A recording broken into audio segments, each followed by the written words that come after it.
Alrighty, what is up, y'all? Spencer K here, and I am here for a quick tutorial slash help video.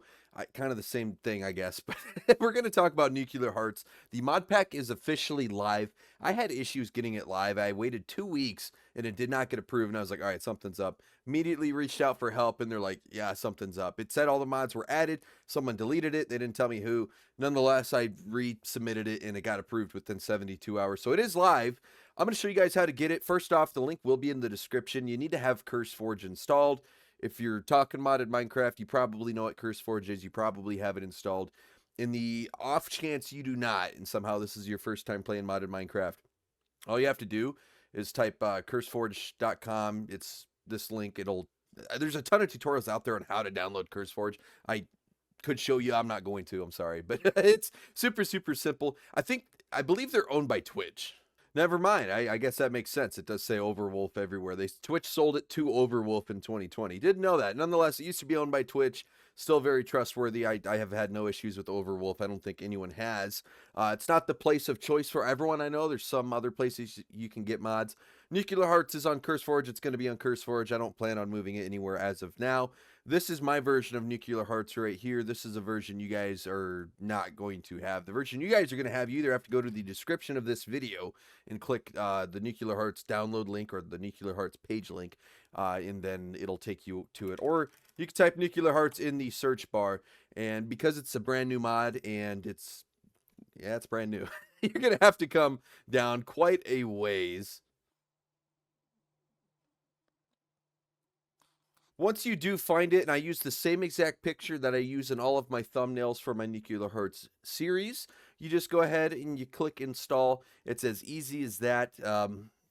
As long as you have CurseForge installed, all you have to do is either click the link or you can search for it. Spencer K is the name as well. Of course, same as the YouTube channel, trying to make it as simple as possible. It's going to take just a second to install, but when it is, I'm going to show you guys the configs that I use in this series. So if you guys want to mimic the series, I'm going to show you what I use. Now you can either click play here, but what I recommend is go to your mod packs. Just go ahead and find it. You can click on it here. Hit these 3 dots, and one thing you're going to have to kind of tweak on your own, you're going to have to figure out, is I recommend going to profile options, and then you can mess with the memory settings. Now you can do the CurseForge settings or the custom RAM allocation. This one is completely up to you. I will show you what I personally use on the actual Nuclear Hearts Survival series. We use about 16,128 megabytes. I guess that's what I'm using. So I'm using about half of my PC.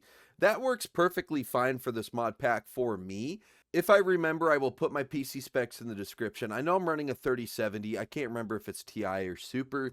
I know I have 32 gigs of RAM. Other than that, I cannot tell you exactly what I have. My PC is getting somewhat old. It is about 5 years old, so it is slowing down a bit, but it's still perfectly able to run this series. I'm going to go ahead and change this here as well, just in case I do play this mod pack in a server. I may turn this mod pack into a server. We will see. I may have like a tight-knit community of, I'm not going to open it up just publicly to anyone who wants to join, just because with the mods installed, it's very easy to crash and break servers and stuff like that. So it might be a closer group of people. Still may happen. That would be cool. But what we want to do is we want to go ahead and click on these 3 dots again. We're going to go over the configs that I personally use in the series. And in order to do so, you're going to go ahead and click Open Folder. That should open up the folder here. It's going to open it up on my other screen, but it'll open up the Nuclear Hearts folder. You can go ahead and click the top folder here. First off, go ahead and click Mods. Just make sure you got all the mods right. For some reason, Terrarium is still in the series, and I don't know why. That's really strange. I don't know why. 2 things you can do. You could honestly go in and delete the trapdoors, which I am going to do. I don't see why that's there. And then I don't know why Terrarium's here. Okay, that's something I'm going to have to look at in the actual mod pack itself. I'm getting distracted here. But go ahead and double check the mods. Obviously, you don't have anything to compare it to, so you probably won't be able to tell if you're missing anything. But you can get a feel for what is in the mod pack. Highly recommend that before you go and just load into a world, because there may be some settings you want to change. There is some difficulty in some aspects and all that good stuff. But where you want to go to start changing configs, you want to click Configs there at the top. The biggest one is going to be the HBM mod. I'm going to stay away from that for now. The very first one I recommend checking out is going to be Torch Master. The Torch Master is the Mega Torch mod where it's this big, expensive torch. I think it's 2 diamonds, 3 gold blocks, and some torches and some wood. And it prevents hostile mobs from spawning in a certain radius. If you click that mod here, you have to come down and actually click like the notepad looking one. But you can come down here. I went ahead and minimize the actual file in the back. It was looking a little messy. But just go ahead and read through it because there's a lot of settings you can change. You can prevent passive animals from spawning. And it looks like that is set to 64, which I guess I have noticed passive animals are not spawning within the torch. And that is okay. It prevents sheep from spawning in your farms and stuff. It's not a bad deal. It's off for me, or it's, 64. So 64 blocks from where the torch is placed, which would be 4 chunks in every direction, right? Chunks are 16 blocks. So it's not that far. It's just a little bubble, a little circle around your base. I left that alone. You come down here to the extinguish portion. The speed in which torches will extinguish, set 0 to disable, is what it says there. And you can do 0 as in they will never disable, or you could do a maximum burnout rate and make it a little bit, or anything in between. If you want these torches to burn out and like, hey, you got to remember to replace this torch every, I don't know, real life month, you could set that. I don't know mathematically what that ends up being, but it is something you can do. I set it to 0. The torches are expensive enough. The world is infinite. It's a massive world. And with some of the other mods, it doesn't completely prevent mobs from getting to my base. With the zombie awareness mod, the blood moon mod, as well as some of the spawners mods like the dungeons. So it is balanced in my opinion. What would really suck is if you get a ton of diamonds, a ton of gold, and you just craft like 1,000 of these torches and place them all over the world. That would kind of be lame, but it would be so expensive. It's not realistic unless you're in creative mode or you cheat. But once again, yes, you want to change the burnout rate as well. Just double check that burnout rate if you turn on the torch extinguish. Once again, I keep it off. 0 is off. As long as it says 0 right here on this line, you're good to go. Other than that, I don't think there's a whole lot to do. I guess there is. The radius of spawn prevention for monsters, the actual hostile mobs, I keep that at 64. I think that's a very modest number. Once again, 4 chunks in every direction. You can make it higher on the Nuclear Earth map. If you guys saw that series, I did make it higher just because it was like a 1 to 32 scale of the Earth. 128 blocks away was like on the other side of a river, and that that was a massive world. This one's not as big. It's still infinite, but it's just not the Earth. So 64 is a very modest number. I think I highly recommend just kind of going through all the different configs in this mod pack. Just get a feel for what you can change. There's quite a bit of things you can change, but that's really it for the Torchmaster mod that I want to point out. But nonetheless, the next mod that I think is worth looking at the config for is going to be Spice of Life. It's called Soul Carrot in Files for some reason. There you go. You can click on it. There's 2 big things in here. The first one is going to be the vanilla foods. Nope, I'm incorrect. Soul Carrot is one that I want to change, but it's not the one that needs to be changed first. What I actually recommend changing first is Pam's Harvest Craft, which I believe is just called Harvest Craft. Yes. Alrighty, so once you click on Harvest Craft, you're going to want to scroll down a little bit, all the way down to General. It'll say it right here. Just kind of read the left side of your screen. Let me minimize that again. Sorry, it's kind of hard to read. You're going to come down to make changes to vanilla food items and drop hunger. This one, essentially. I'm not going to read the whole thing. But what this essentially does is it changes the amount of food that vanilla food items give you. So instead of bread giving you 3 chicken nuggets in the game, it only gives you like 1.5. Now, it's a little bit easier to craft bread with the rest. Now, it changes the bread recipe, and it's a little bit easier to craft once you get a kitchen. But some items are a little bit harder. Like, I like to keep the vanilla meat at 4 chicken nuggets. I think in this mod, it gives you like 2 instead. To me, it's a little bit of a waste. So I changed this one to false. So the vanilla food items will actually just give you their normal hunger. All of the modded food items will give you varying different hunger levels. I don't know, chicken nuggets. I don't know what you guys want to call it, but that's a big one that I like to change. Once again, I recommend reading through it. There are some other things in this mod that you may want to change. I haven't really messed with the beehives, or down here there's the market. I haven't really messed with that a whole lot in this mod pack, but that's something you could absolutely look at. The gardens as well, and the gardens obviously give you issues with villagers in the Techtopian mod. That's not really a config that we can fix, but it is something worth noting. And I don't know if I've been doing this yet, but when you go to close it, you want to hit save and then you want to close it. You just got to make sure you hit save. If you don't, you change nothing. You'll just have to do it again. Now that you have Harvest Craft done, you want to go to soul carrot or spice of life. And then here is optional. I personally did not change it in the Nuclear Heart series, but Spice of Life is the mod that gives you more hearts depending on how many different types of foods you have eaten. As you guys may have noticed in the series, I have my normal red Minecraft hearts, and then I have a golden set of hearts on top of it, which essentially doubles your amount of health. And we have officially eaten, I think, 100 different food types to get the amount of hearts we have. Now, the next level is 200. There are a lot of different types of foods, hundreds, actually hundreds. Your first one could be like 25. Your second one could be 100, and then just keep going up, like 200 or 250, whatever your numbers want to be. I don't know. You just kind of have to figure out what the maximum amount of food is in the game, because obviously you don't want to have a higher max here than there's actually different types of food in the game. So if there's like 900 types of food in the game, you don't want to have it be 1,000. I'm just making up those numbers. I genuinely do not know how many different types of foods there are, but there might be upwards of 1,000. I'm going to be honest. There is a lot of different types of food, so you could really bump these numbers up. That is definitely worth noting. You can get a little bit more in depth with this mod as well, and actually this isn't a bad idea. This could be something I could turn on, but it's whether or not to reset the food list on death. So if you die, it completely resets all of your hearts. You're back down to the vanilla amount of hearts. That's on false for me.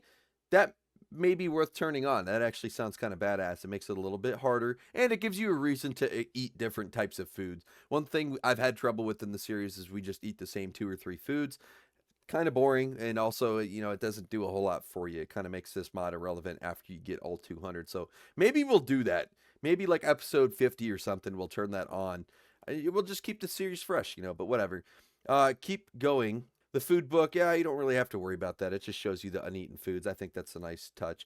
You can change the amount of hearts you start out with when you either die and respawn or when you start the world, and then the number of hearts you gain for each milestone. I think you can also add more milestones. You could probably get up to 10 milestones. That's something I have not tried. That would be worth messing. If maybe you add 5 more lines here, just keep it between these arrows, and then change it to 1 heart per milestone, and then you could have 10 milestones. That may be cool too. Mess with it. I highly recommend, guys. Please, please, please. I say recommend or mess with these configs. Maybe make a copy a folder and just have all the original mod packs and their configs there. And in case you screw it up, you could just copy and paste the ones you screwed back up over. I don't know. You guys are probably okay with computers if you're dealing with modded Minecraft, so I won't get into all that. But yep, we just talked about that. Talked about how many hearts you gain per milestone. And I think that is it. Yeah, there's not a whole lot in this one. Now, for the only other mod that I really use the configs or change the configs for, and that's going to be the HBM mod. It's actually going to be a folder up here. You click that, and I believe... Okay, yeah, it's going to be the middle one that says HBM. Yeah, yep. Just making sure it's the middle one, and it sure is. Let me go ahead and minimize that once again. There's a lot. There's a lot. Highly recommend. If you guys do not want to mess with configs, you just want to play it as is, if there's one config I can convince you guys to open and just read through, please be the HBM one, because there are some things in this that will absolutely ruin your playthrough. They are fun. Like, they're not the worst thing in the world, but it does add a level of difficulty that is just unmatched to what I am doing. And the first one is going to be right here, right at the top. Enable meteor strikes, enable meteor showers. I turn the tails off as well. The enable special meteors should be off by default. I recommend leaving it off. There's actually an experimental meteorite where it kind of works as, I don't know, a disease, if that is the best word, but essentially it has a material that when it makes contact with the overworld, it slowly starts expanding and taking over the overworld. Kind of like mycelium in a way, but it's like very not good for you, poisonous or something, or radioactive, one of the two. And it just slowly spreads, and I don't believe it ever stops. So that would really suck. So I think that's a feature. I think that's a type of special meteorite. I do not recommend having that one on anyway. I turn these off in the beginning because the meteorites will absolutely demolish any above ground structures. They will rain hell. What I recommend doing is, and I'm going to give you a sneak peek here, something I'm going to do in the near future in this series, and we're just going to go to an open field that we do not give a flying shit about. And we're just going to turn these on, and we're going to actually turn their spawn rate up as well. There's a way to increase their spawn rate. And we're just going to play dodgeball with the sky. I recommend doing that. It's a little bit more fun. You can grind for the meteorites. If you don't want to, if you want to leave these 3 on, that is perfectly fine. Just be wary. Please keep in mind, if you're building above ground, you could get absolutely murked by a meteorite at any given point. So if you lose your house to a meteorite because you have this on, don't get mad. I warned you about it. So that is something to keep in mind. All these other things, it's kind of up to you. I mean, the dungeon spawn, landmine spawn, there's a lot of different structures here you can turn on and off. I think the virus is actually what I was just referencing. Yeah, I think that's what I was just referencing, the virus. I would keep that off. I think it's experimental too. Yeah, nope, it is not. It is not in the experimental here. But this says, it literally says do not use under experimental, so I would keep those off. Another config that is worth looking at, I keep it on, but if you do not want to, it definitely makes mining a lot harder than it needs to be. It enables the chance to catch black lung disease when mining coal, and that's essentially when I mine coal, all the little air particles that spread out. That is what it is, black lung, and it is extremely deadly. So if you do not want to deal with that, it's coal and a couple other materials. I don't know all of them off the top of my head, but if it has coal dust, essentially it can give you black lung. It makes mining very, very dangerous, and I've died to it so many times. So that is definitely worth looking at. If you don't want to deal with that, you could turn that off. I personally keep it on. Here you get into the spawn rate of every different type of material when you're mining. I left all of these alone. I don't want it to be too overpowered. Also, there's other materials in this game, other mods that add ores, so there's already a ton of ores down there, and they all are interchangeable. So if you get lead for nuclear tech, you know, there's like 2 other types of lead, and you can use them all for each mod. So really, it's already like a ×3 spawn rate. So there's no reason to mess with these, in my opinion. I would leave them alone. There's a ton of different stuff here, clusters, nether, all this stuff. It should have all of them right there. Here is when you're getting a little bit more in depth, a little bit more late game. May not be used for survival. If you want to use this in creative, this may be where you come. But you can actually change the radius of the different weapons, like the little boy, the fat man, all the different bombs that they have. Chisar Bomba is already 500. Guys, I'm telling you, you probably don't want to go any higher than 500. The Chisar Bomba is already like nukes people's PCs and crashes games at 500. That's probably the max I would go. But hey, if you got a really beefy PC and you want to see how far you can push it, yeah, feel free. You can change that. Survival mode, I'm not worried about this at all. It really does not matter. I'm going to be honest with you. It does not matter. We don't have most of this stuff anyway. Like a nuke grenade's only 25. That's probably the only one I have. So yeah, we're not going to worry about that.